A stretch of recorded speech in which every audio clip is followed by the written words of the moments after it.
Når du ser det her chokolade, får du så lyst til det? Ja. Ja. Okay. Altså, kunne du finde på at gå hen i butikken og købe det, hvis du har lyst til det i et supermarked? Ja, det kunne jeg godt. Okay, hvad så hvis jeg fortæller dig, at alt det her chokolade, jeg har, og mange andre mærker, du køber i supermarkedet, de er produceret af børnearbejdere, der er rigtig dårligt lønnet, og som har det rigtig dårligt. Hvad tænker du så, når jeg fortæller dig det? At stort set alt det chokolade, du køber. Det er alt sammen lavet. Stort set alt. Okay. Så vil jeg selvfølgelig tænke over det men det vil nok være en kortere periode, det vil tænke over det. Ja. Men alligevel sådan måske begynde at undersøge det i hvert fald. Ja. Og vil du ikke også synes, at vi som forbrugere har ret til at vide sådan noget? Jo, helt sikkert. At det er lidt underligt, at vi selv skal gå ind og finde ud af det på den måde? Ja. Ja. Men sådan er det også med tøj for eksempel. Ja. Så, men vil du som forbruger gerne vide sådan noget? Ja, helt sikkert. Okay.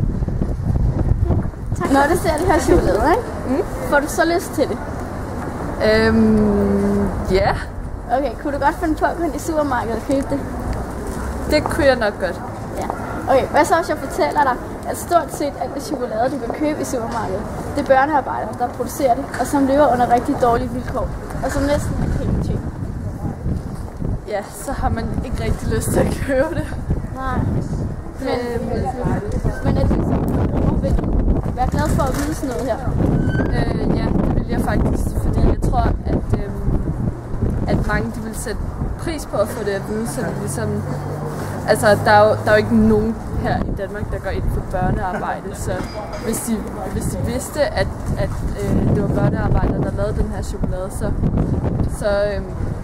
så ville de jo lade være med at købe det, og så ville de jo ligesom, have gjort en god gerning, eller hvad man kan sige, ligesom lade være med at støtte den producent, der får dem til at lave det her børnearbejde. Ja. Tak for det. Og så lidt.